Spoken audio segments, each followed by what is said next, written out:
Il faut de la patience, de la résilience et du travail. C'est un métier où tu n'as rien si tu ne travailles pas. Et c'est un métier où tu n'as rien si tu n'es pas empathique, si tu n'es pas sympathique. Tu vois, si tu n'es pas humble. On est une profession libérale, on est une profession indépendante. On prend nos risques tous les jours. Je sais ce que c'est tous les mois de repartir à zéro. Je sais ce que c'est tous les mois de se dire est-ce que je vais faire le chiffre. Et chaque année, c'est pareil. Le barreau, c'est une même famille et on doit être davantage unis d'ailleurs. Tu vois bien qu'il y a un fossé entre les cabinets d'affaires et puis les avocats qui sont installés seuls à leur compte. Notre job aussi, en tant que membre du Conseil de l'Ordre, si on est élu, en tout cas c'est nos souhaits, c'est aussi de rapprocher ces deux mondes qui sont certes à l'opposé, mais qui au final font partie d'une même famille.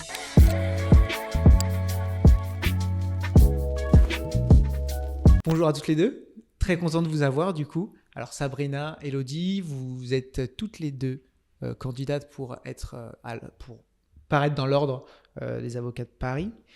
Sabrina, tu m'avais contacté et alors je voulais pas avoir tous les candidats à l'ordre, etc. Mais tu connais Valentin, donc mon associé, et je trouvais que tu avais envie de me dire, il y a des choses à dire.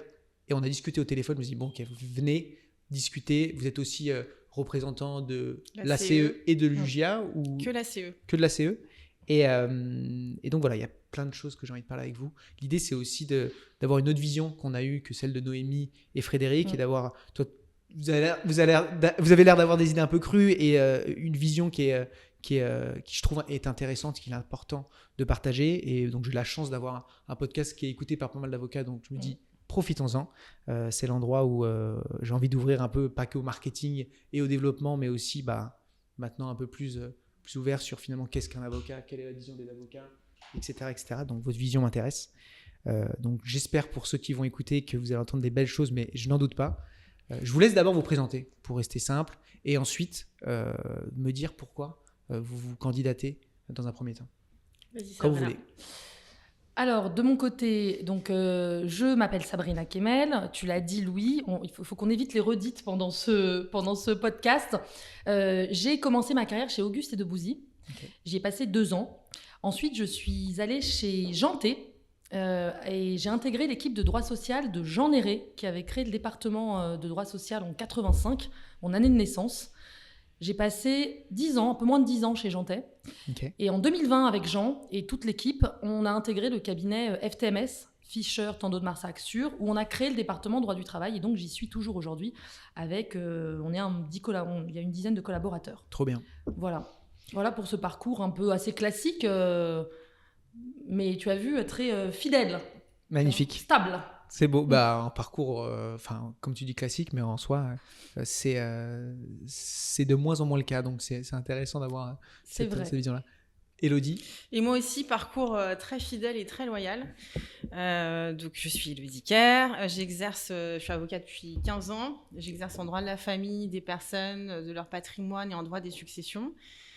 Et je suis associée avec celle qui m'a tout appris il y a 16 ans.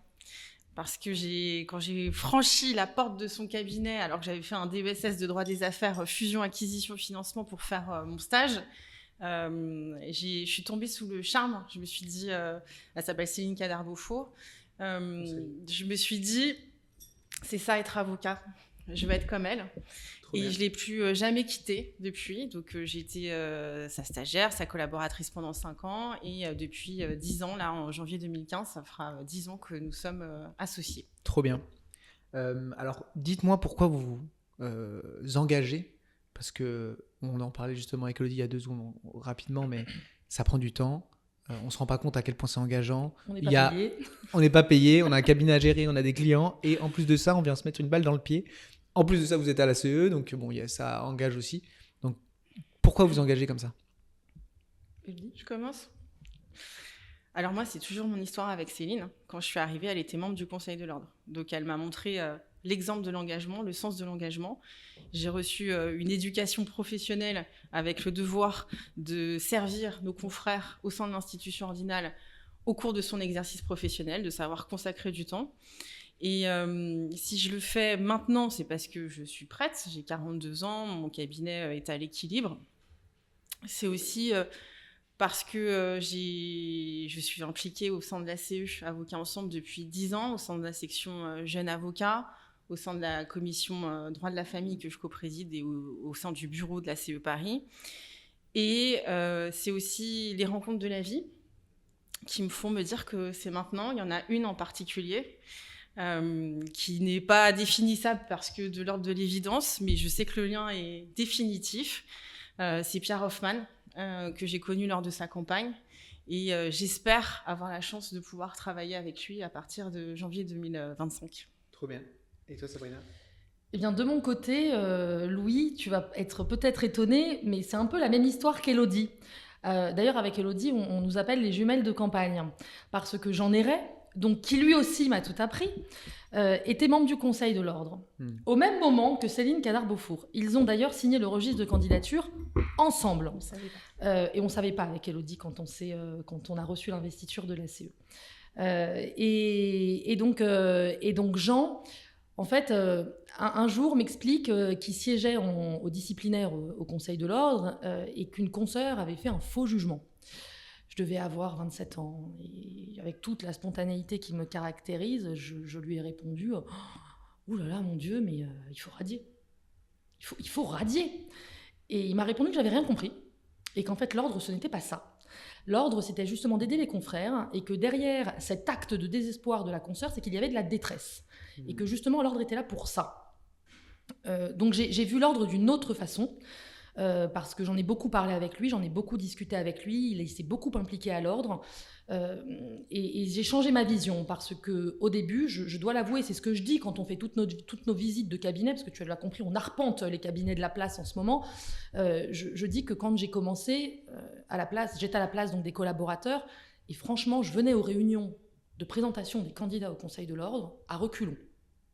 On recevait le petit mail, descendez, les candidats sont là, tu recevais un deuxième mail, descendez, il n'y a pas grand monde. Et puis bon, finalement, tu y allais. Et chaque année, Louis, je me disais, mais il raconte tout le temps la même chose. Les cotisations, le secret professionnel, etc. etc. Et je ne voyais pas trop l'intérêt parce que je ne voyais pas ce qui changeait, tu vois. Et en fait, quand tu t'y intéresses de plus près, il y a 42, j'allais dire 42 petites mains, mais non, c'est le double de 42 plutôt petites mains, 84 petites mains qui travaillent à l'ordre, qui font beaucoup pour les confrères, qui sanctionnent aussi, parce que nous sommes aussi des juges, il ne faut pas l'oublier, on juge nos pairs, donc c'est un exercice qui est délicat. Et voilà, donc moi, ma volonté de rentrer à l'ordre, en fait, pourquoi ? Parce que je veux pouvoir démontrer que l'ordre ne sert pas à rien, contrairement à tout ce que j'entends et à ce que j'ai pensé aussi fut un temps. Ouais.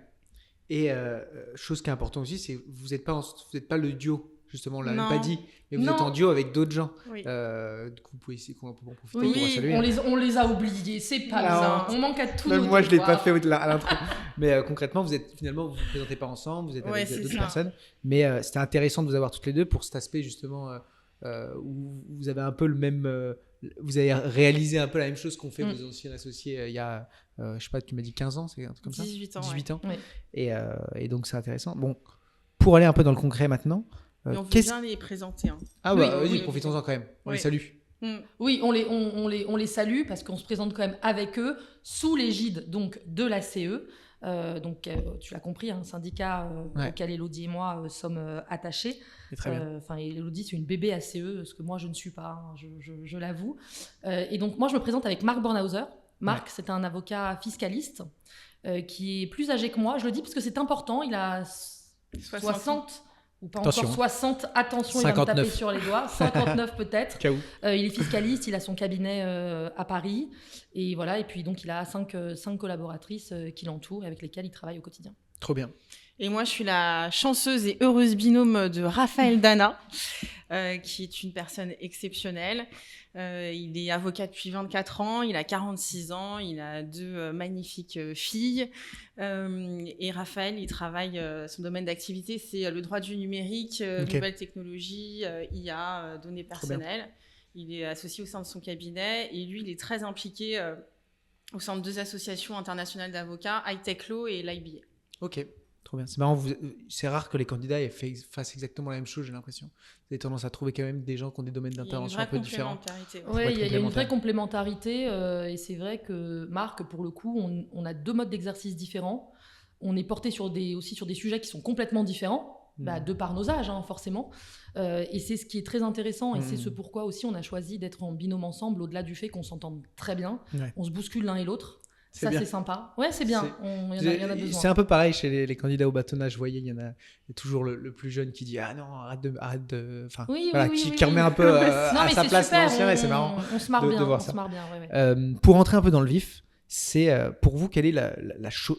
À quoi sert l'ordre, justement, mais concrètement, à vos yeux pourquoi c'est important de voter et profitez-en pour dire pourquoi voter pour vous, peut-être dans le même temps, quoi. Alors, on a la chance d'avoir une profession autorégulée qui n'est liée ni au pouvoir public, ni à la chancellerie, voilà. Et il ne faut pas que ça change, vraiment. Et pour ça, et c'est pour ça que nous, on est tous les candidats, que ce soit au Conseil de l'Ordre ou au bâtonnat, on se présente de manière tout à fait bénévole, mais avec chevillé au corps cette volonté de garantir et de continuer à garantir l'indépendance de notre profession qui fait partie de notre serment. Donc c'est pour ça vraiment qu'on se présente. Et puis il faut continuer à faire vivre la démocratie ordinale. C'est pour ça qu'on va dans tous les cabinets se présenter, qu'on va à tous les événements, pour qu'on ait le maximum de confrères qui puissent voter, s'exprimer, et qu'on conserve la légitimité qui est la nôtre. Alors, en fait, de deux choses l'une, Louis. On ne peut pas dire que l'ordre ne fait rien et ne pas voter. Tu vois, c'est très paradoxal. L'ordre, on s'en fiche, l'ordre ne fait rien, et en même temps, on vote pas.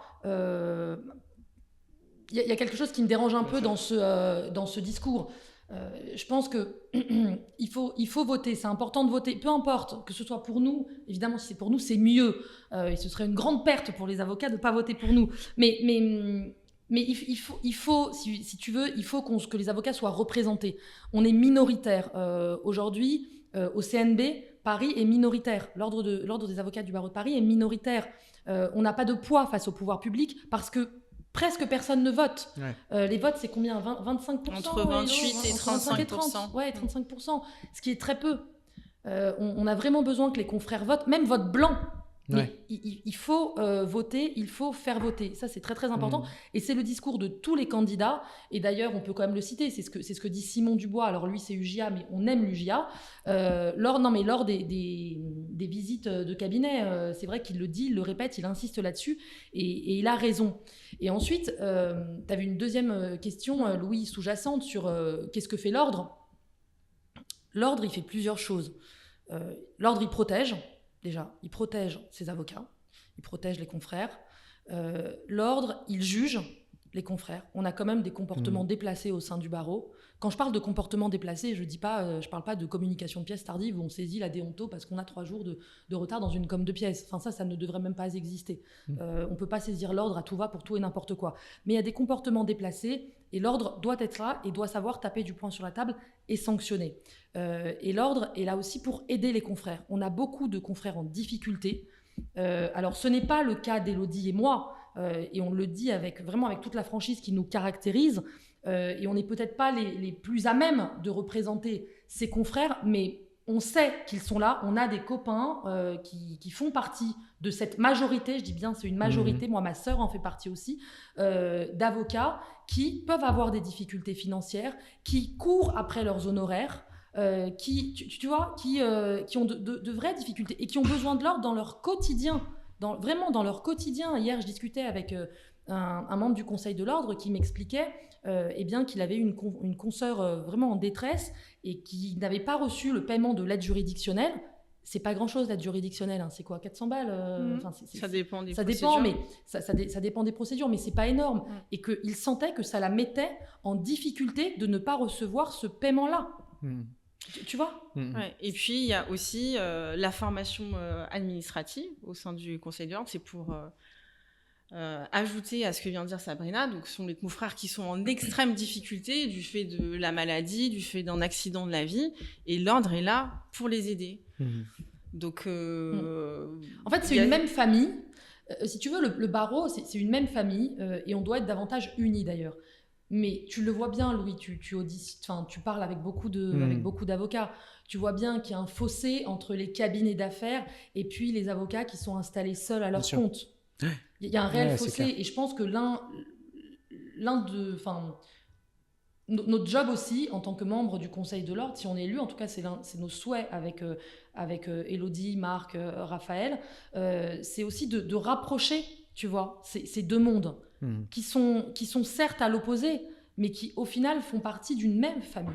Ouais, je suis d'accord. Et enfin, pour un peu résumer, mais la manière dont je vois les choses, et c'est ce que disait aussi Frédéric Lallance dans le dernier podcast, c'est le poids que vous allez avoir va dépendre de l'engagement que vous avez. Donc plus vous avez d'engagement au niveau du barreau de Paris, mais au niveau des avocats tout court en France qui votent, vous allez avoir du poids par rapport aux institutions, donc les décisions vont être plus faciles à mettre en place.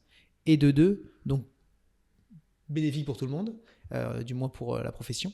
Et de deux, ce que j'en vois, moi, c'est même si on est collaborateur d'un grand cabinet, que ça se passe très bien, etc., c'est une histoire de solidarité aussi, que de penser soit à des avocats individuels, soit à des collaborateurs qui sont en difficulté, et bien d'aller voter pour des personnes qui seront capables de les aider, parce que demain, c'est peut-être nous. Et c'est toujours la même chose. Quand on est dans la rue, on voit des gens qui sont à la rue. Si on leur parle 1 heure, on se rend compte qu'en fait, c'était des gens comme nous il y a à peine 2 ans, et se dire, en fait, ça peut m'arriver à moi. Moi, j'en vois tous les jours pour ceux qui, des gens qui contactent Ourama en disant voilà, j'ai besoin d'un site internet, mais en réalité, les mecs, bon, mais j'ai pas d'argent. Et je fais bah bon, malheureusement, on aimerait bien, mais c'est compliqué. Mais en fait, c'est une succession de mauvaises décisions de leur part et aussi des difficultés de la vie économique, etc. Et c'est des personnes qui sont effectivement dans une précarité qui est assez. En Essonne, c'est moyenne de 30 000 euros, je crois. Ça veut dire que c'est une moyenne, c'est-à-dire qu'il y a des mecs qui tapent des grosses rétros ou des gros chiffres d'affaires, mais il y a une grosse moyenne qui sont à 20-15 000 euros par an quand on a fait 7 ans d'études. Et qu'on a une connaissance comme ça n'a aucun sens de voir ça. C'est des confrères qui travaillent avec l'aide juridictionnelle, majoritairement. Et pour avoir 15 000, 30 000 annuels, c'est des dossiers en masse. Uniquement. Pour justement, parce que je connais bien le barreau de l'Essonne. J'ai beaucoup d'amis confrères parce que j'y vis dans l'Essonne. Et donc, c'est ce qui m'explique. C'est que pour avoir un chiffre d'affaires qu'ils considèrent, eux, comme confortable et donc un revenu ensuite acceptable, c'est de l'AJ en masse. Ouais. Donc, c'est des dossiers en masse et pas forcément... Alors, c'est pas de moins bonne qualité, mais c'est vrai que quand ils arrivent en audience... si c'est une procédure orale, ils n'ont pas le temps de prendre des conclusions. Ils arrivent avec les pièces uniquement.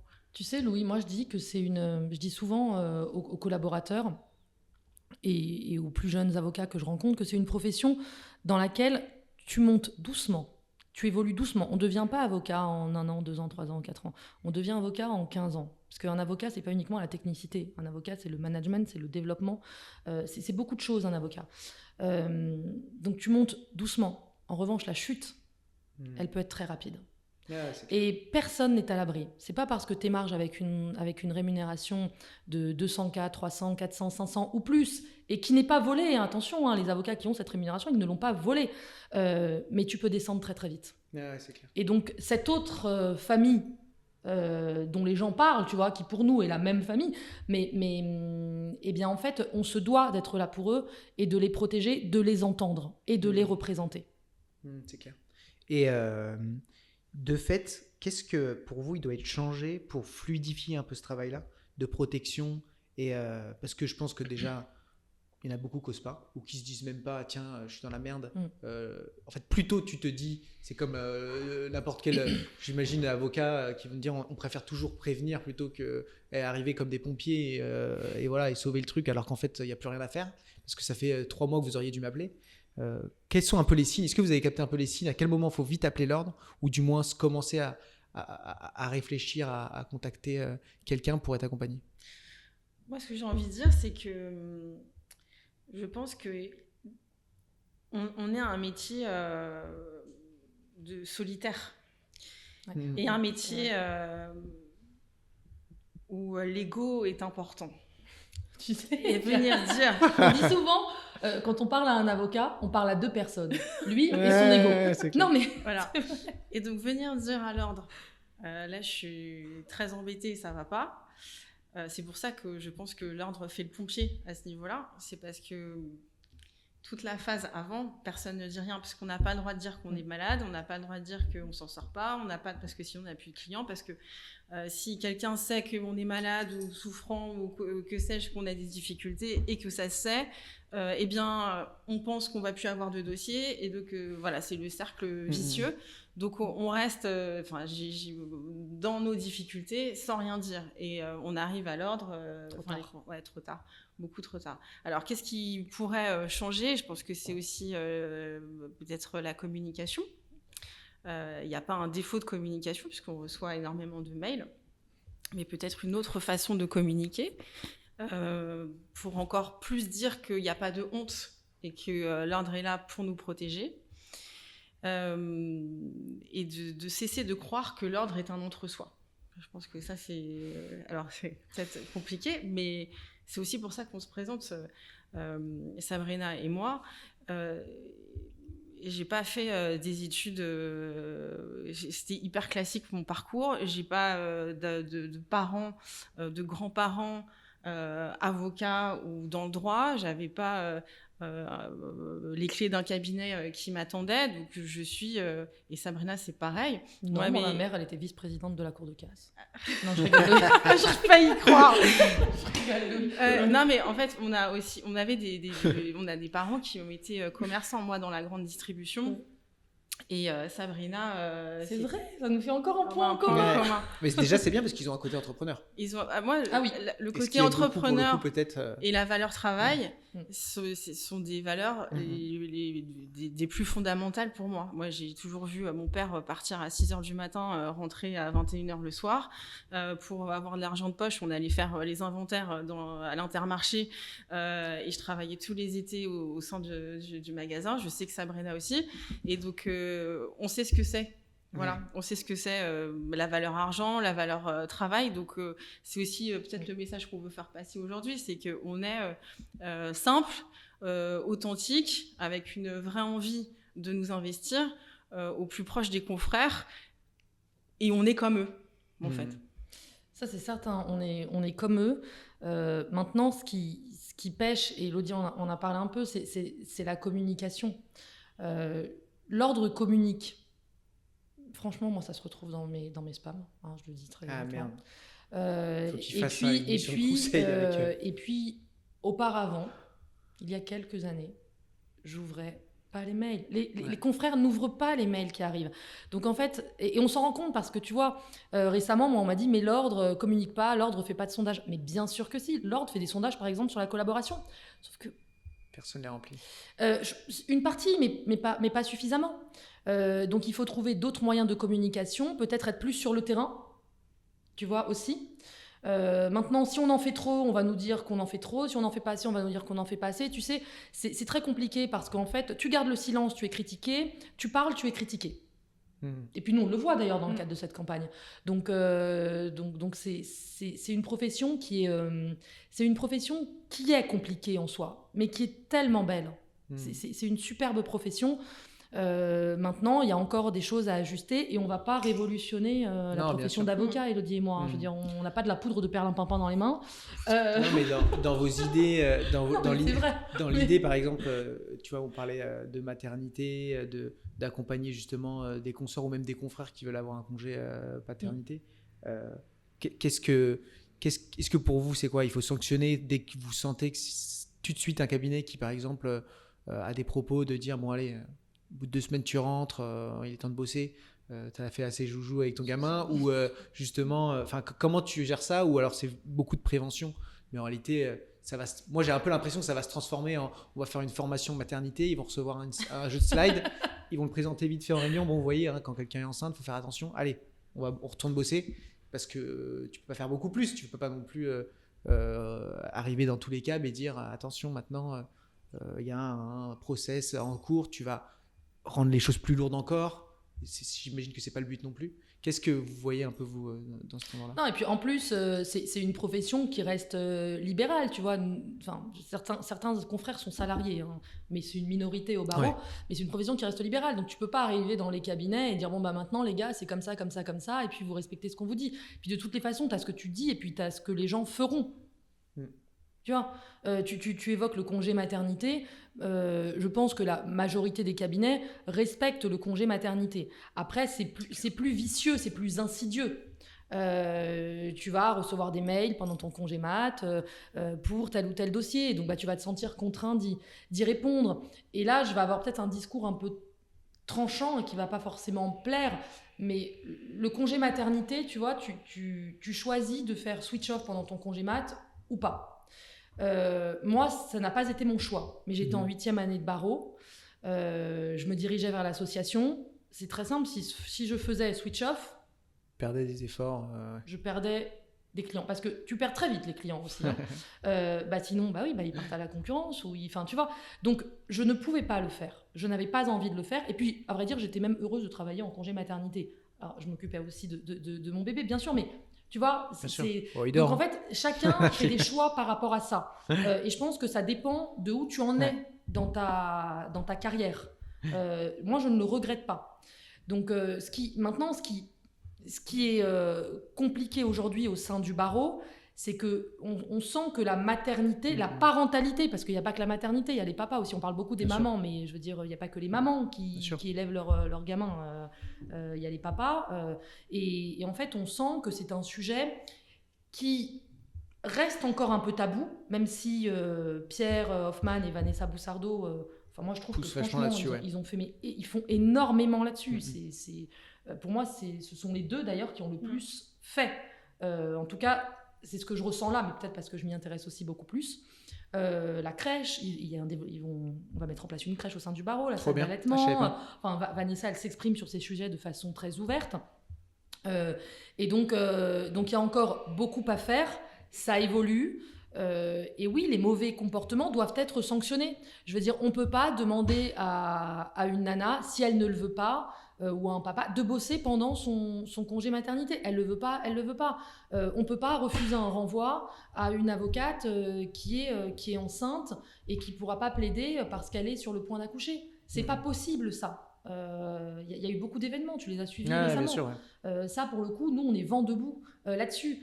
Mais la parentalité ne doit pas être un frein, si tu veux, à l'évolution des avocates. C'est une profession qui s'est ultra féminisée ces dernières années et qui mérite de l'adaptation. Oui, donc je rejoins pleinement et entièrement et complètement Sabrina, puisque je suis aussi maman, donc je sais ce que c'est la première fois en tant que collaboratrice d'être enceinte et la deuxième fois toute jeune associée. Quand on quitte le cabinet avec Céline pour s'installer, ma fille qui a 9 ans aujourd'hui, elle va avoir 6 mois.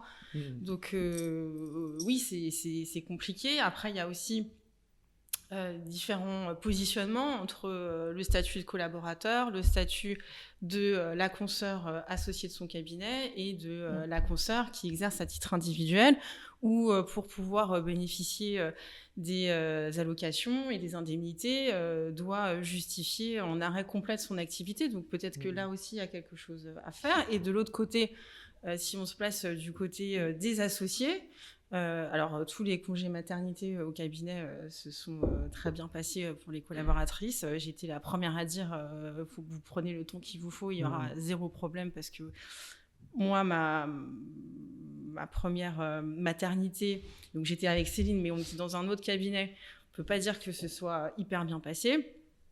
Donc moi ça c'est quelque chose, c'est pas un sujet pour moi, c'est plutôt fondamental que ça se passe bien, mais il y a le côté patron, et c'est-à-dire gérer un cabinet, c'est gérer les risques, c'est et pour les petites structures qui doivent avancer la rétrocession et qui ont les indemnités 1 mois, 2 mois après, je peux aussi entendre que ce soit compliqué. Maintenant, de là à être désagréable et à mettre la pression, c'est inadmissible.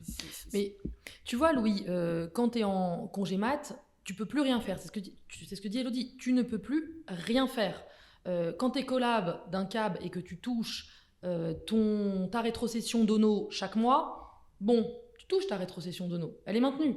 Donc à vrai dire, bon an mal an, ça va, tu vois, tu t'en sors très bien. Les consoeurs qui n'ont pas une rétrocession qui tombe chaque mois, qui ont une rétrocession qui est en dents de scie, elles s'arrêtent, elles ont presque rien hormis les allocations versées par l'ordre.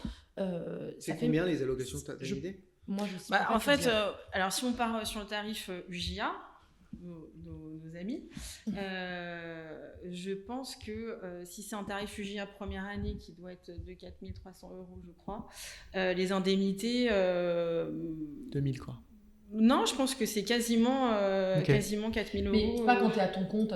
Alors ça, je sais pas. Ouais, ça on sait. On le dit, on sait pas. Je me permets une petite pause dans le podcast pour vous présenter Ourama, qui est notre agence où on développe des sites internet à destination exclusive des professions réglementées, c'est-à-dire avocats, notaires, experts comptables, gestionnaires de patrimoine, cabinets de conseil. Concrètement, qu'est-ce qu'on fait?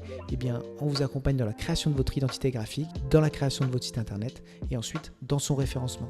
Donc si ça vous intéresse, n'hésitez pas à nous retrouver sur ourama.fr et à prendre rendez-vous avec nous. Deuxième chose, si vous souhaitez simplement développer votre activité grâce au marketing digital, outre ces podcasts, on produit des tonnes de contenus gratuits que vous retrouverez sur notre site internet, mais également sur YouTube. Donc n'hésitez pas à vous abonner, notamment si vous êtes en train de me regarder actuellement. Et si vous nous écoutez sur les plateformes de podcast, pour nous soutenir, n'hésitez pas à nous mettre 5 étoiles, ça nous aidera beaucoup. Je vous souhaite une très bonne écoute et à très vite. On est une profession libérale, on est une profession indépendante, on prend nos risques tous les jours. Je sais ce que c'est tous les mois de repartir à zéro, je sais ce que c'est tous les mois de se dire est-ce que je vais faire le chiffre, et chaque année c'est pareil. Je suis la preuve vivante que aller à des événements, s'impliquer au sein d'une association à vocation syndicale fonctionne. Mon réseau et mes clients, je les dois, et c'est pour ça que je suis très heureuse d'être investie par la CE. C'est vraiment ma famille de cœur, parce que je dois beaucoup à la CE et à la section jeunes avocats, où j'ai développé ma clientèle à 70%. Grâce à la CE. Mais j'ai donné, c'est-à-dire qu'en fait, je me suis impliquée au sein de la section jeunes avocats avec différents événements, et ça, on peut y revenir aussi, parce qu'en fait, le cran au-dessus, c'est de faire la même chose, mais avec l'ordre, et je pense pas que ce soit très compliqué à mettre en place, c'est juste de l'organisation, encore une fois.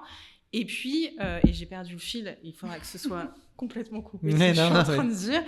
Je disais développement de clientèle. Développement de réseau. Développement de réseau, ouais, c'est ça. La CE, non, j'ai perdu complètement le. Non, mais c'est ça. Non, mais c'est sûr. En fait, Elodie, elle a eu la chance de développer une partie de son réseau via la CE, qui est un formidable syndicat, mais on peut aussi le faire au travers d'autres syndicats. Bien sûr. Maintenant, il y a 1000 manières de le faire. Il y a 1000 manières de le faire. Après, la CE, c'est vrai que ça marche bien. En tout cas, elle en est la preuve. Mais il faut pas se voiler la face, en fait. À un moment donné, faut bosser, tu vois. Enfin, je veux dire, t'as rien sans rien dans la vie. Sortir de son cabinet. Et voilà, c'est ça que je voulais dire aussi, c'est que sortir de son cabinet, s'investir au sein de la CE, l'UJA, le SAF, le CNA, ce que vous voulez, créer ta propre association.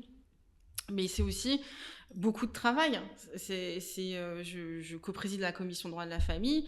J'ai donné énormément de formations aux confrères. Et ça, c'est l'autre partie du développement de ma clientèle. C'est-à-dire que dans la salle, il y avait, et sur des sujets ultra techniques où c'est des nuits blanches de travail, vraiment. Parce que même si on connaît le sujet, on veut être au top lors de la formation sur laquelle on intervient. Et donc, dans la salle, il y a eu à chaque fois un confrère, 2 confrères qui m'ont dit moi le sujet il m'intéresse, mais je préfère vous filer le dossier, et c'est comme ça que ça se fait. Mais je pense que ça fonctionne bien au bout de 5 ans d'investissement plein. Et ça prend du temps aussi, c'est ça qu'il faut se dire. Et à sacrifier effectivement une partie. Mais c'est la passion aussi du métier, quoi. Mais excuse-moi, Sabrina, vas-y. Non, mais tu sais, l'entrepreneuriat, c'est l'essence même de notre métier pour moi. Nous ne sommes pas, en tout cas, c'est notre vision de l'avocature, des exécutants. Enfin, moi, je ne suis pas une exécutante, tu vois. Je savais que je voulais être associée, alors peut-être associée de moi-même, mais en tout cas que je voulais être à mon compte, tu vois, parce que j'ai aussi cette, cette éducation entrepreneuriale de par mes parents que j'ai toujours vu bosser comme ceux d'Élodie. Je l'ai dit, dans la vie, on n'a rien sans rien. Et en fait, aller à des formations comme celle qu'Élodie anime, aller à des colloques, les réseaux sociaux. Mais les réseaux sociaux, mais c'est magnifique. Quand j'en parle aux confrères, on me dit, mais tu te développes pas sur les réseaux sociaux. Mais si, Et moi, j'ai une clientèle purement entreprise. Purement entreprise. Et bien pourtant, je peux te dire, Louis, qu'aujourd'hui, parmi ma clientèle, et j'ai une très belle clientèle de clients moyens, enfin PME et grands groupes, que j'ai rencontrés, pour certains, via LinkedIn. Parce que c'est pas un post qui va t'apporter un client, évidemment, mais tu vas poster 1 fois, 2 fois, 3 fois, les gens vont entrer en contact avec toi, tu vas les rencontrer. C'est l'histoire du petit poussé. Ouais. Ça se passe en 10 ans, en 15 ans. Tu rentres par la petite porte, un petit contentieux, un deuxième, un troisième, et puis arrive le PSE. Il faut de la patience, de la résilience et du travail. C'est un métier où tu n'as rien si tu ne travailles pas. Et c'est un métier où tu n'as rien si tu n'es pas empathique, si tu n'es pas sympathique. Tu vois, si tu n'es pas humble. Parce que tu as aussi ceux qui, tu vois, sont devenus avocats et je suis avocat. Ouais, en fait, ok. On les voyait déjà en première année de droit. On les voyait déjà à la fac. Tu vois, tu dois t'adapter. En fait, tu dois t'adapter. Ouais, là, ils étaient en costume. Mais oui, qu'est-ce que tu fous non, mais c'est super important. Mais c'est important aussi pour l'image de l'avocat, tu vois. Mais je pense que c'est, tu vois, moi, j'ai fait une fac de droit. Bon, forcément, tu peux faire plein d'autres choses qu'avocat. Mais je trouve qu'on ne nous l'a jamais. Bon, après en master, pour rencontrer plein d'élèves avocats, on ne leur dit jamais, en fait, dans quoi ils se lancent en vrai. Tu sais, ils s'imaginent effectivement une des belles années de collaboration, mais ils se disent que ça va devenir... En plus, c'est horrible parce que, tu vois, j'ai monté beaucoup de podcasts de chez Anomia, qui étaient des grands associés de cabinet, à une époque où déjà, ils n'assument pas trop qu'ils développaient un peu en parallèle, mais surtout que ça se faisait assez naturellement. Sauf qu'aujourd'hui, tu dis à un mec, tu vas voir, ça va se faire naturellement. C'est le pire conseil que tu peux donner à quelqu'un. C'est dire, mais en fait, j'attends que les trucs, mais en fait, pas du tout. Ça n'arrivera jamais. Et il y a un monde où peut-être il y a peut-être quelque chose à dire sur cette profession d'avocat, sur le fait de dire vous allez devenir des entrepreneurs et tout ce qui s'y implique en fait. Et c'est sexy sur le papier, mais ça peut être pas du tout sexy quand on parle de comptabilité ou de développement commercial si ça vous fait pas. Et peut-être aussi il y a une déculpabilisation à faire peut-être des collaborateurs qui veulent le rester parce qu'en fait ça fait chier. Bien sûr. Et être associé, c'est des responsabilités, mais en fait c'est des contraintes. Et peut-être que il y a un monde où, tu sais, on parle de 10 ans, un collaborateur a une durée de vie de 10 ans. Mais c'est horrible de dire ça. Ça veut dire que tu as des gens, ils kiffent leur métier de tous les jours. Ils n'ont pas envie de s'embêter à devenir... je connaissais un cancel, il me dit, moi j'étais cancel, je ne sais même pas pourquoi, j'ai pas envie. Mais en fait, bon, on m'a mis là-dessus parce que ça faisait 10 ans que je suis là.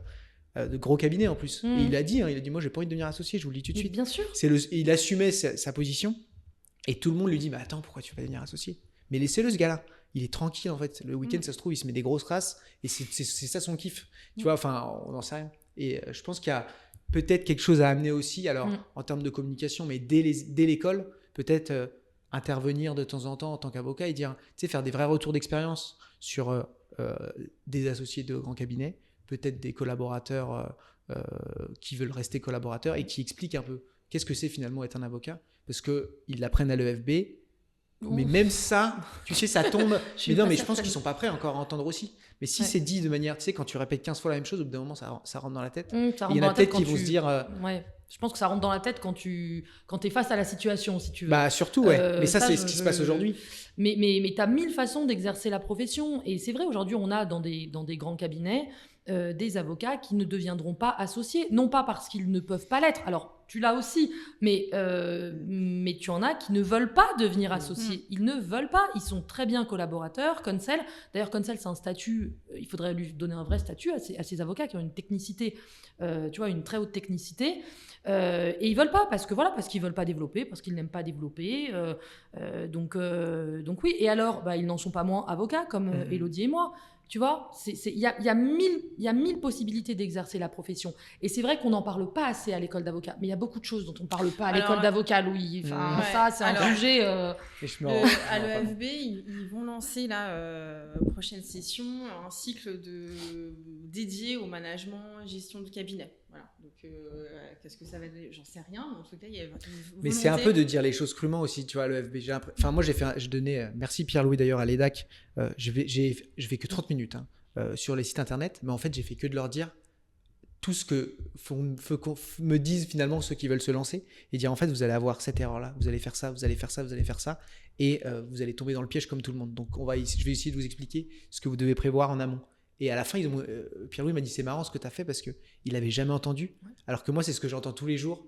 Parce qu'il y a une pudeur aussi, je pense, de beaucoup d'avocats d'expliquer finalement toutes les mésaventures qu'ils ont connues et on se concentre sur les succès. Alors qu'il n'y a pas mieux qu'un échec pour apprendre. Je reprends Sarko parce que j'ai vu son interview hier sur Légende, 1h30 et franchement, il enchaîne les punchlines. Mais du coup, c'est un peu l'idée, quoi. En fait, dire, il faut tomber pour apprendre, tu vois. Je pense que les échecs sont une opportunité. Ils peuvent t'apporter de la réussite.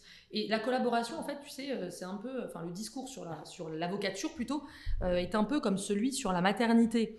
Quand tu es enceinte, tu entends c'est super. Tu sais, les gens n'osent pas te dire qu'en fait, bah ouais, tu vas en faire des nuits blanches, que tu vas galérer, que l'accouchement, bah, c'est pas si sympa que ça. Mais non, mais c'est vrai, tu sais, t'entends que non, tout va bien se passer, t'inquiète pas, la péridurale, nickel, etc. Et puis ensuite, non, les bébés, ils dorment, maman, le mien, il dort, il fait ses nuits. C'est en fait, alors ça arrive, hein. Non, mais il y en a qui ont de la chance, moi, ça n'a pas été mon cas. Mais, et là, tu te dis, ah ouais, quand même, mais pourquoi on partage pas plus là-dessus, en fait bah, c'est un peu pareil. L'avocature, t'as l'impression que tu tombes dans le monde des bisounours. Et que tout va bien se passer, que tu vas avoir tes clients comme ça, on te dit installe-toi, ça viendra tout seul. Non, moi je ne me serais pas installée. Je suis très admirative des confrères qui s'installent, vraiment je les applaudis. Moi je n'aurais pas pu le faire, je n'aurais pas eu ce courage. Tu vois, j'ai pris la facilité, je suis rentrée chez Bredin-Pratt en stage, j'ai eu la chance d'être prise chez Bredin et puis ça m'a déroulé le tapis rouge derrière. J'aurais pas pu m'installer. Franchement, bravo aux confrères qui s'installent. La route est longue et elle est semé d'embûches, malheureusement. C'est un kiff aussi, par contre. Mais bien sûr, c'est un kiff, c'est une grande liberté. C'est une passion. Mais il faut que ce soit une passion. Toutes les journées sont différentes, tu vois. Ouais, c'est génial. Oui, il faut que ce soit une passion, mais c'est pas facile. Et que tu sois associé d'un grand cab, que tu sois associé d'un plus petit cab, que tu sois à ton compte, ce n'est pas facile. Tes problématiques sont peut-être différentes, et encore, mais c'est compliqué. Oui, c'est compliqué. Mais ce n'est pas que compliqué, tu vois. Ouais, c'est clair. Bon, je suis divergé sur du développement au final, mais c'est très bien. Je pense que ça va faire sourire plein de gens et j'espère que ça les inspirera. J'avais d'autres éléments dont je voulais parler avec vous, notamment en matière de communication, justement. Parce que tu vois, il y a beaucoup d'individuels qui communiquent autour de leur activité. Mais pareil, je trouve que le vademecum, par exemple, est très flou sur plein de sujets. Et notamment sur, tu sais, la balance entre on devient ridicule et c'est bien fait. Et en fait, c'est difficile de dire à un gars allô, bon, je t'explique tes posts sur Instagram ou en cul de poule. Compliqué, tu vois, par rapport à tous les autres. Et comment, tu vois, comment l'ordre arrive à gérer un peu tout ça? Et qu'est-ce que vous imaginez un peu à mettre en place? Comment tu délimites, tu vois? Tu touches le sujet là, du moment. Depuis 2021, à l'ordre, il existe une commission. Dans la commission des autos, tu as une commission réseaux sociaux. Je dis pas de bêtises. Hein, c'est ça. Okay. Tu as une commission réseaux sociaux qui est très sollicitée parce qu'en effet, Louis, tu l'as vu, toi qui es souvent sur les réseaux sociaux, on a beaucoup de confrères qui dégradent l'image de la profession, qui racontent tout et n'importe quoi. Non mais franchement, hein, moi j'hallucine. J'ai même des clients, Louis, qui m'envoient certaines vidéos de confrères en me disant mais qu'est-ce que votre confrère raconte, c'est honteux pour bon. Et le pire c'est quand il le croit, c'est ça l'enfer. Ouais, non mais on a beaucoup de mal entre les avocats influenceurs qui te font du placement de produits, parce que tu en as aussi, ceux qui racontent n'importe quoi sur les plateaux télé, et pour le coup je sais ce que c'est, ça fait 4 ans moi que je suis beaucoup sur les plateaux télé pour ne parler que de droit du travail. Je parle des droits du travail, ceux qui parlent des dossiers dans leur voiture, je vois très bien.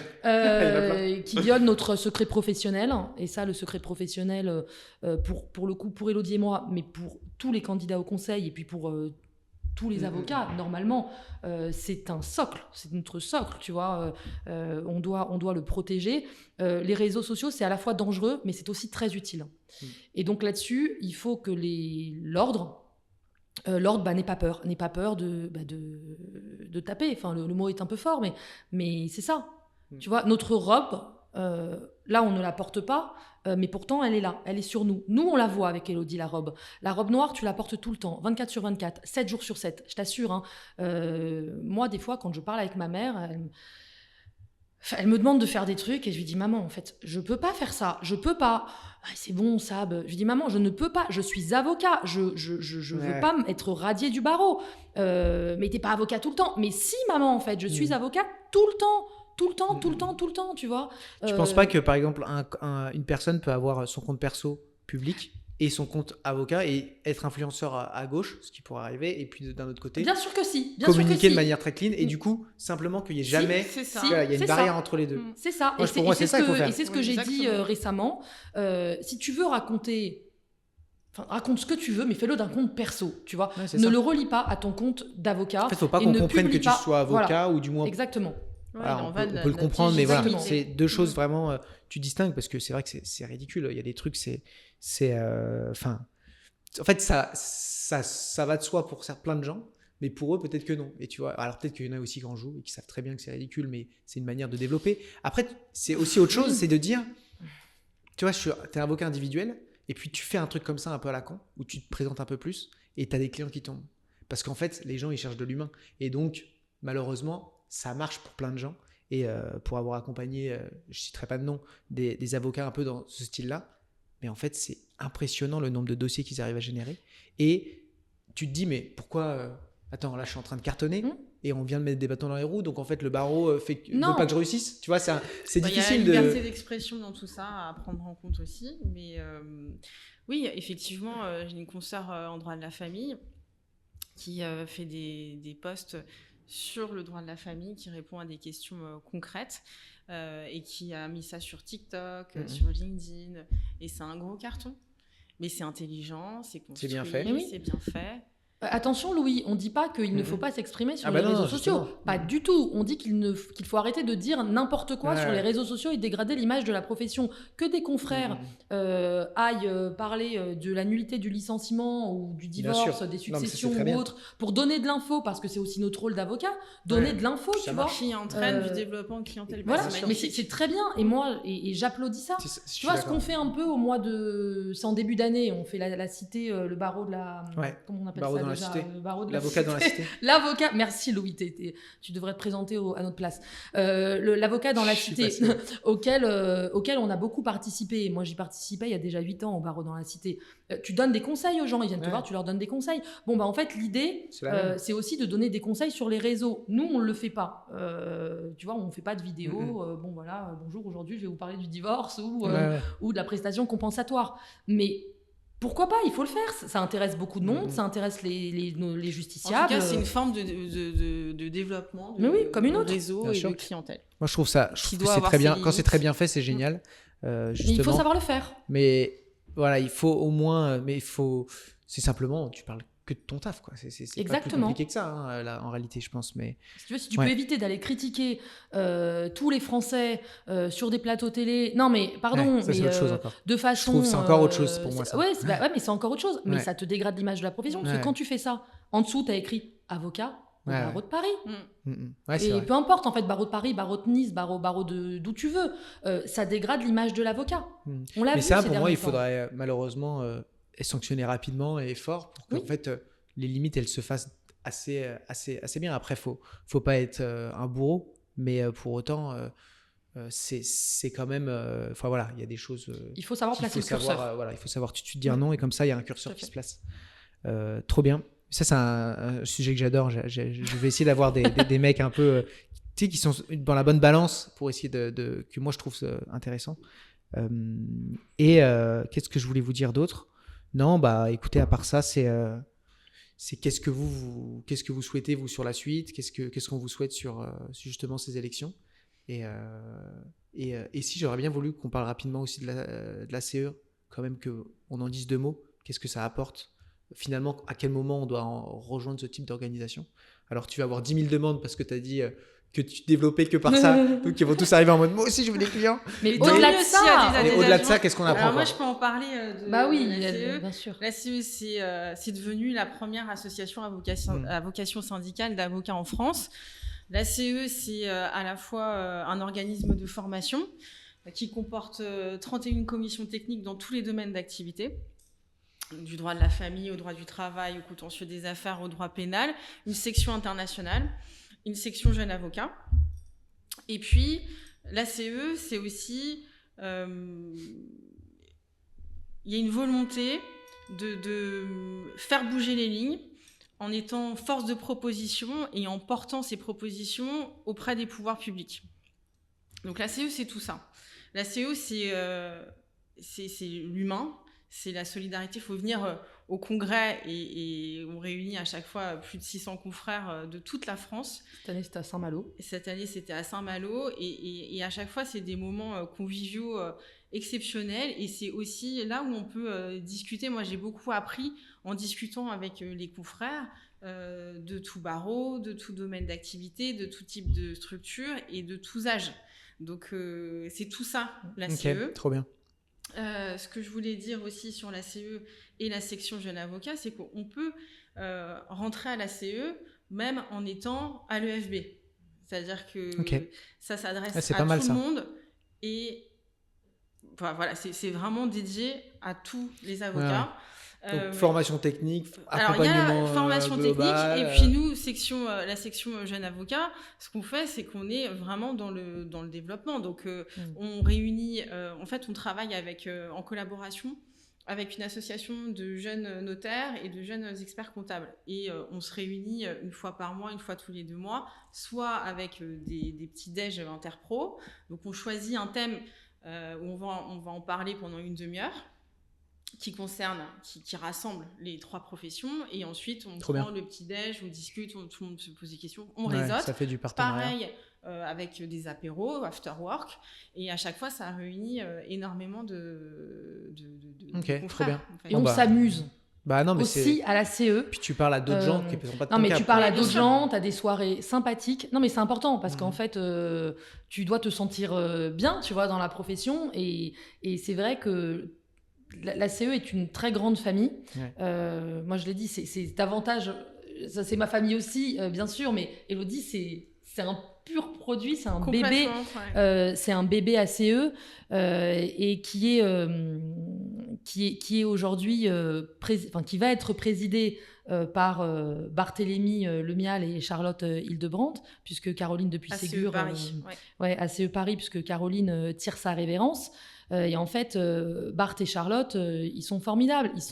Franchement, ce sont des jeunes qui sont hyper dynamiques, qui veulent impulser, tu vois, des choses. Et donc, l'ACE, pour ça, c'est super. C'est vraiment super. Et je me permets de faire le lien avec l'ordre et le jeune barreau. Ce qui est dommage, c'est... on se plaint que personne ne s'intéresse à l'ordre, et notamment les jeunes confrères. On a la prestation de serment où tout le monde court au service de l'exercice professionnel pour avoir sa date, pour remplir son dossier. On prête serment.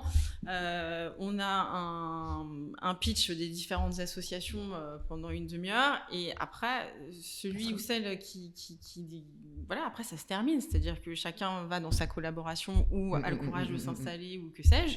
Mais s'il y a plus de lien, en fait, il y a le service de l'exercice professionnel et basta. Et aujourd'hui, je pense que nous, ce qu'on fait au niveau de la CE, ce que font aussi beaucoup du JA, je le dis, le faire un cran au-dessus au niveau de l'ordre, et en collaborant avec 2 syndicats, je pense que ça pourrait être une façon de permettre aux jeunes barreaux de s'impliquer davantage au sein de l'institution ordinale dès le départ. C'est pourquoi pas, une fois la prestation de serment faite, qu'il y ait des rendez-vous, venez visiter les bureaux d'ordre, allez voir comment, où est le conseil, la salle du conseil de l'ordre, où se trouve le bureau du bâtonnier. Vous allez voir que les portes sont toujours ouvertes. Et parce que c'est vrai que quand on rentre, alors maintenant c'est à la maison, à la Moda, à la maison des avocats, mais à l'époque c'était au palais, quand on passait devant l'ordre, il y a toujours eu un sentiment, j'étais très impressionnée, et de dire franchis ces 3 petites marches pour rentrer, c'est vrai que ça fait peur. Et donc, alors qu'au contraire, on devrait être complètement à l'aise de rentrer dans notre maison. Ouais, bien sûr. Et donc, il y a ce lien-là qui est à faire. Et moi, mon idée, qui donne beaucoup de formations, c'est pourquoi pas organiser. Alors, Pierre regarde, il va dire complètement taré. Mais organiser des formations pour les jeunes confrères qui viennent de prêter serment en disant, voilà, le fonctionnement de l'ordre, c'est ça. Vous pourriez y trouver tous les types de services pour qu'on sache, parce qu'on se plaint d'un problème de communication, on se dit, ceux qui sont en difficulté, ils saisissent pas parce qu'ils ont honte, parce qu'ils savent pas qui saisir. Si dès le départ, il y a toutes ces conditions-là qui sont réunies pour comprendre le fonctionnement de l'ordre, je pense que ça se passera mieux. On voit, pour avoir discuté avec de nombreux anciens bâtonniers, et notamment Frédéric Sicard, qui expliquait qu'il y avait énormément de confrères qui n'avaient pas de clé RPEA. Et la clé RPEA, elle permet, au-delà de se connecter à notre réseau avec les juridictions, ça permet aussi de se connecter avec certains services de l'ordre, notamment pour s'enregistrer pour des formations. Donc ça, c'est un vrai sujet. Voilà. Et il y a beaucoup de confrères qui n'ont pas non plus leur carte professionnelle. Donc ça, c'est quand même symptomatique. C'est l'occasion de la récupérer, quoi. Venez la récupérer et on en discute. Et puis ça montre aussi que... Il y a peut-être des bilans aussi à faire au bout, tu sais, parce que je pense qu'entre le FB et 2 ans après, le monde n'est plus le même. Oui. Et je pense qu'il y a peut-être un bilan, une demi-heure, tu sais, à checker, où tu poses toutes les questions qui fâchent à quelqu'un en disant, voilà, et comme ça, tu sais si la personne, si elle te dit oui, tout va bien, bon, tant pis pour elle si elle n'a pas osé dire les choses, mais si elle a osé dire c'est problématique, c'est vers là que tu dois aller. Mais tu sais que chaque après, avocat a un référent au conseil de l'ordre. Oui, bien sûr. Il y en a qui le contactent jamais. Non. Donc, oui, mais moi, j'ai jamais contacté mon référent, je le dis, mais j'en ai jamais eu besoin. Et si j'en avais eu besoin, j'aurais pas pensé, d'ailleurs, à le contacter, très honnêtement. Je pense que... non, mais c'est vrai, j'aurais pas pensé à le contacter, franchement. Mais c'est une bonne idée, c'est de faire des rencontres. Mais c'est peut-être c'est ce qu'on se disait. Utopiste. Mais après coup, c'est pas tout de suite. C'est pas utopiste. On en parlait avant-hier, je sais plus dans quel cabinet. On fait tellement de cabinets, j'ai honte, je me souviens plus des noms des cabinets. Du matin. Non, mais on en parlait et je disais que en fait, ce qui serait peut-être bien, c'est que chaque année, ou tous les 2 ans plutôt, 2 membres du Conseil de l'Ordre, tu vois, aillent au sein des cabinets pour expliquer ce qu'ils font à l'ordre, ce qu'est l'ordre, en pratique, quel dossier ils voient à l'ordre. Enfin, cette histoire de faux jugements, tu vois, c'est quand même étonnant. Enfin, moi, jamais j'aurais imaginé que des confrères fassent des faux jugements. Quand Jean Hérem l'a dit il y a 10 ans, honnêtement, je suis restée un peu, tu vois, avec mes yeux de Merlan-Free. Tu vois, pour expliquer en pratique qu'est-ce qui se passe à l'ordre et quel dossier arrive. Et voilà la détresse de certains confrères, voilà ce que font certains confrères, les comportements qu'adoptent certains confrères, et voilà quelle est la réponse de l'ordre. Voilà combien de décisions sortent en disciplinaire, voilà combien de décisions sortent en honoraire, en taxation d'honoraires, etc. Je pense que ce travail-là, il faut le faire en allant dans les cabinets.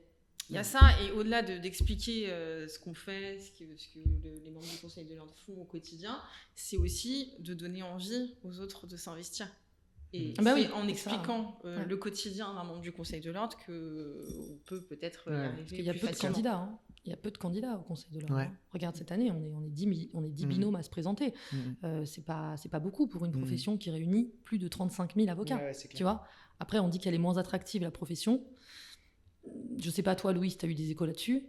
Moi, je vais vous dire, il y a peu de professions où on facture autant au taux horaire. Donc, elle est toujours hyper attractive, la profession. C'est juste que les gens ne se rendent pas compte. Parce qu'ils n'ont pas été voir combien... Tu vois, une agence de site web, c'est dur de facturer comme un avocat. Et pourtant, Louis, les avocats ont du mal à facturer. Oui, bien sûr, c'est autre chose. Tu vois, pourtant, les avocats ont du mal à facturer. Et je ne veux pas rentrer dans un discours moralisateur, mais je connais des avocats, mais ils sont jeunes. Enfin, des mecs qui sont passés sur le podcast, ils font des chiffres, mais c'est indécent. Parce qu'en fait, ils sont trop forts. Et ils mettent en place des choses, ils testent plein de trucs. Et en fait, tu vois, quand je te parlais d'un petit bilan au bout de 6 mois, au bout de 2 ans, c'est pas de dire voilà tout ce qu'on fait. Parce qu'en fait, les gens, ils s'en foutent. Tant qu'ils n'ont pas le besoin, ils iront pas chercher. Mais c'est d'abord de dire ok, toi, comment ça va ? Si tout va bien, ciao, super, bonne journée, ça dure 10 minutes. Bah, moi, mon problème, c'est ça.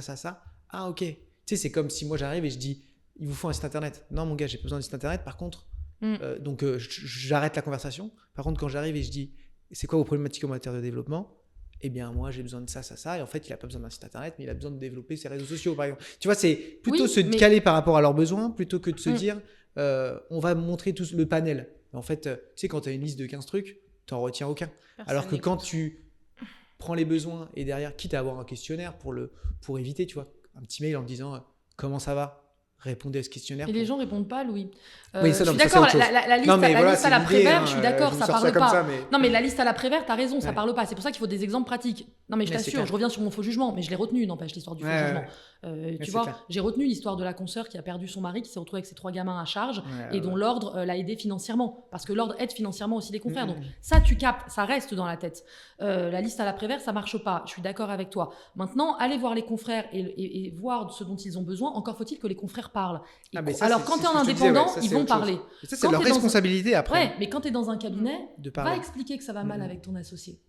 Tu vois, Ouais. il faut avoir confiance Ouais, c'est clair. dans le membre du conseil de Ah, l'ordre et auquel ton- tu vas ton parler. collab, il veut se barrer. oui. quelle Eh ben oui, horreur. et c'est là où on en revient à l'entre-soi de l'ordre, dont tout le bien monde sûr. parle beaucoup, on en entend Mhm. beaucoup parler. Et donc, il faut des confrères qui ne sont pas issus de ce sérail-là. Et moi, je suis convaincue qu'Élodie et moi, on n'en fait pas partie. C'est notre éducation, on le sait. Voilà. On n'a pas grandi dans une famille d'avocats, on s'est développé toute seule. Donc, il faut des confrères de confiance et des confrères, quand on va leur parler, on sait, si tu veux, qu'ils vont pas derrière aller appeler en disant bah voilà, ouais, ton collab il veut se barrer, on nous parle de harcèlement, etc. Ça, c'est vrai que c'est pas tolérable, c'est pas possible. Sinon, si on fait pas ça, on n'arrivera jamais à attirer. L'ordre restera ce qu'il est aux yeux des confrères, c'est-à-dire peu ou pas grand-chose, voire rien pour certains, tu vois. Donc ça, c'est important. Et Louis, il y avait quelque chose aussi qu'on voulait évoquer avec toi, c'était la collaboration. C'est un point important parce que tu sais que aujourd'hui, on parle beaucoup de la collaboration libérale, de ses avantages, de ses inconvénients. Et moi, sur ce sujet-là, ce que je voulais te dire, c'est que je pense qu'il y a être libéral dans sa tête, c'est vraiment un mindset. Et quand tu commences dans un cabinet, pas quand tu es tout seul, parce que quand tu es tout seul, tu es libre. Et ça, c'est vrai, tu es libre. C'est une liberté surveillée. Surveillée, mais tu es libre, mais en même temps, tu peux aussi galérer. Tu vois, tu as les inconvénients avec. Mais quand tu commences dans un cabinet en étant libéral, il faut vraiment que tu aies ce mindset-là, cet état d'esprit-là. Dès lors que tu te comportes comme étant un salarié, on te traitera comme un salarié. tu vois. Dès lors que tu vas aller demander l'autorisation d'aller chez le dentiste. Moi, non mais c'est ce que sérieux. je leur dis aux collaborateurs. C'est ce qu'on leur dit en fait. Vous m'informez, mais vous me demandez pas. Ne me demande pas d'aller chez le dentiste. En fait, ne me dis même pas que tu vas chez le dentiste, je m'en fiche. Que tu sois pas là, c'est une chose. Dis-le moi, comme ça, je cale pas de call. Ouais, c'est ça. Mais après, tu fais ce que tu veux. Tu veux pas, tu vois, on est libéraux et ça, il faut l'imposer dès le départ. C'est compliqué les premières années, j'en ai conscience. Donc ça dépend aussi des gens avec lesquels on travaille. Moi, Jean Néret m'a toujours dit, moi, je suis pas votre patron. Votre seul patron, c'est le client. Et j'ai toujours été libérale dans ma tête. Et si on m'avait imposé quoi que ce soit, j'aurais changé de cabinet, clairement, tu vois. Je ne fais pas cette profession pour être exécutante et puis, dans une sorte de prison dorée. C'est absolument pas mon état d'esprit. Et ça, je pense qu'il faut que ce soit insufflé, tu vois, impulsé. Et ça fait partie, je pense, du rôle des membres du Conseil de l'Ordre aussi. En tout cas, c'est ce que moi je pense. Tu vois, d'insuffler ce dynamisme-là. Pour montrer que oui, nous aussi, tu vois, futurs membres du Conseil de l'Ordre, c'est notre vision des choses. Et donc, venez, on en parle. C'est important. Il y a ça, et puis ce qui est fondamental aussi de comprendre, c'est qu'on travaille pour soi et que le collaborateur, en début de carrière, il est en train d'apprendre pour plus tard. Et c'est-à-dire que on peut, du jour au lendemain, alors mais c'est pas du tout ce que j'ai envie de faire, mais partir et on a notre petite maison avec toutes nos connaissances et aller s'installer là où on veut. Et ça, c'est une richesse qui est extraordinaire, que peu de professions ont. C'est que tout ce qu'on a, ça repose sur nous et c'est le cumul de toutes ces années de collaboration, etc. Et ça, c'est aussi quelque chose qu'il faut comprendre et qui doit être compris dans le sens de l'indépendance et de la liberté qu'on a. C'est-à-dire qu'on doit apprendre. Il y a la phase de la collaboration, pour moi, elle est fondamentale et essentielle. Mais après, tout ce qu'on apprend, c'est pour nous. Et de se dire ça au quotidien, c'est extraordinaire. Et ça justifie aussi notre taux horaire, Louis. Parce qu'en vrai, c'est pas qu'un taux horaire, tu payes une plus-value. Tu vois ? Tu payes une plus-value. Tu paieras pas quelqu'un qui a 20 ans d'expérience comme quelqu'un qui en a 2. Non, mais c'est vrai. Tu payes vraiment des années d'expérience. Donc, moi, mon taux n'est pas le même que celui de Jean Néret ou de Pierre-Olivier Sûr, tu vois. Et c'est normal. Ce le sera peut-être plus tard. Mais bon, on doit aussi être formé là-dessus, parce que tu sais que c'est compliqué. Hein. Ça reste quand même compliqué pour les avocats pour le coup, de facturer. On avait eu le podcast qui avait parlé justement de tirer une facturation à fond et de mettre en place. Enfin, ça, c'est des choses qu'il faut parler avec ses confrères, typiquement, pour connaître un peu leur taux horaire, comment ça fonctionne par rapport à leurs anciennetés, etc. Par rapport à aussi ce qu'ils peuvent apporter. Et il y en a qui craquent le système là-dessus, hein, justement, où ils disent, en fait, moi, j'ai pas besoin de bosser 10 000 dossiers, hein, parce que je considère que j'apporte, grâce à mon accompagnement, X milliers d'euros à cette boîte. Donc, je les facture un pourcentage qui fait que je peux. Un dossier suffit. Puis ça dépend des matières aussi. Tu factures pas pareil encore. Et ça dépend de ta clientèle.